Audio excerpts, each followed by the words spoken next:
Bonjour à tout le monde. Dans cette nouvelle vidéo, on va voir l'étude dynamique du pendule simple. On considère un pendule simple formé par une boule de petite dimension et de masse M suspendue à l'extrémité d'un fil de longueur L et de masse négligeable. Si on écarte le pendule par un angle θm par rapport à sa position d'équilibre, puis on le lâche sans vitesse initiale, à l'instant t est égal à 0. Qu'est-ce que je vois? Je vois que la boule oscille autour de sa position d'équilibre, c'est-à-dire un mouvement oscillatoire. Donc, pour étudier ce mouvement, on va négliger les frottements et on va repérer le pendule par son abscisse angulaire θ à chaque instant dans un repère terrestre. Donc, pour établir l'équation différentielle du mouvement, on va commencer par le système étudié, c'est-à-dire la boule, et le bilan des forces extérieures, qui sont les forces qui s'exercent sur la boule. Donc, vous voyez que j'ai deux forces, le poids de la boule et la force exercée par le fil. Donc, j'ai deux forces. Donc, puisque la boule de petite dimension, donc il peut être considéré comme un point matériel, donc on peut appliquer la deuxième loi de Newton, c'est-à-dire la somme des forces extérieures est égale à M fois AG, ou bien le vecteur P plus le vecteur T est égal à M fois le vecteur accélération. On va projeter cette équation vectorielle, ou bien cette relation vectorielle, dans le repère de Fresnel, c'est-à-dire sur la direction tangentielle et sur la direction normale. Donc la projection sur la direction tangentielle nous donne, donc la projection de P donne moins mg sinus θ, la projection de T donne 0 et la projection de AG c'est AT. N'oubliez pas que AT est la composante tangentielle du vecteur accélération. Il est égal à la dérivée de la vitesse par rapport au temps. Et n'oubliez pas que la vitesse linéaire il est égal au rayon, c'est-à-dire L, fois la vitesse angulaire oméga. Et la dérivée de la vitesse angulaire oméga, c'est l'accélération angulaire θ de point. Donc, j'ai cette équation.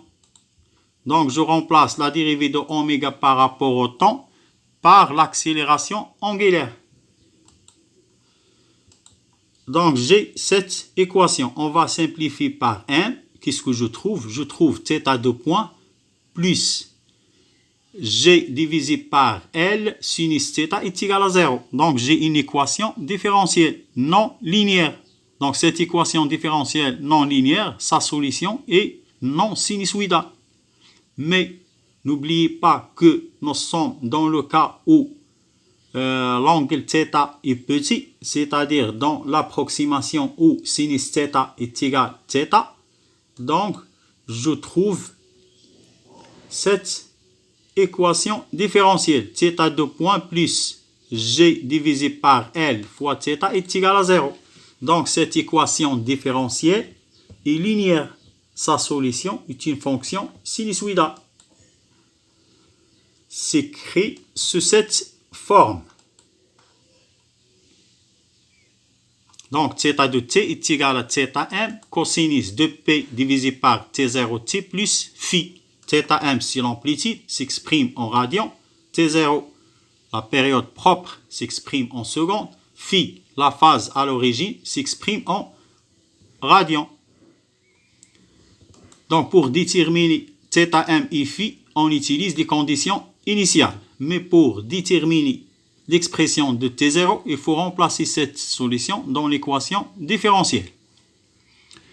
N'oubliez pas que la projection de la relation vectorielle sur la direction normale donne cette équation. Et cette équation permet donc de déterminer l'intensité T de la force exercée par le fil.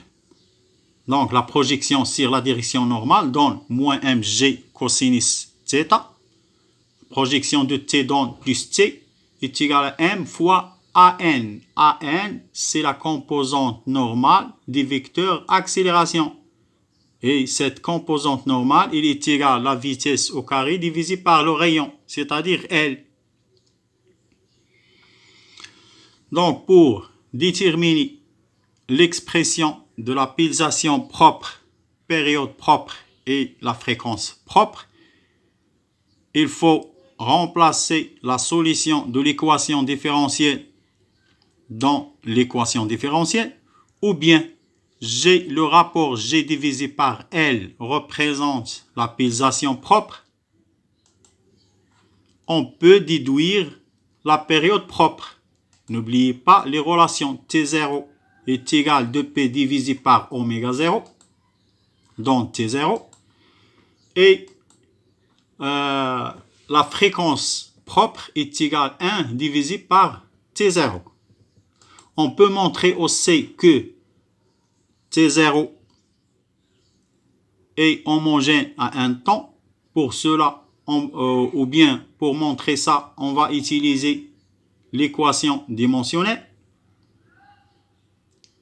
Donc, n'oubliez pas que l'expression de T0 contient G et la dimension de G, c'est la dimension de l'accélération, c'est-à-dire la dimension de la longueur divisée par la dimension du temps au carré. Donc, la dimension de T0, c'est la dimension de L divisée par la dimension de G, tout à la puissance 1/2. On va remplacer la dimension de G par son expression et on va simplifier par la dimension de L et on va trouver la dimension de T0 est égale à la dimension de T, c'est-à-dire T0 est homogène à une durée. Donc, on peut aussi déterminer l'expression de la vitesse angulaire et de l'accélération angulaire, mais avant, on a les conditions initiales suivantes. À l'instant t est égal à 0, g, oméga 0 est égal à 0 et θ est égal à θm. Ces conditions initiales permettent donc de déterminer la valeur de phi. Donc, on va trouver phi est égal à 0. Donc, l'équation horaire devient θ de t est égal à θ max cosinus de p divisé par t0 fois t. Donc, la connaissance de θ de t permet donc de déterminer l'expression de la vitesse angulaire. Donc, la vitesse angulaire, c'est la dérivée première de θ de t. Donc, je trouve cette expression. Donc, vous voyez que la vitesse angulaire est une fonction sinusoïdale, telle que V ou bien sa valeur maximale, c'est 2P divisé par T0 fois θ max. De même pour l'accélération angulaire. Donc, l'accélération angulaire, c'est la dérivée seconde de l'abscisse angulaire. Donc, je trouve finalement que l'accélération angulaire, il est aussi une fonction sinusoïdale. Sa valeur maximale, c'est 2P divisé par T0 au carré fois θ max. Donc, n'oubliez pas que on peut déduire l'expression des grandeurs linéaires. Par exemple, la vitesse linéaire de la boule, V, il est égal à quoi? Il est égal le rayon L fois oméga. Et je remplace oméga par son expression. Donc, voilà l'étude dynamique des pendules simples. Merci.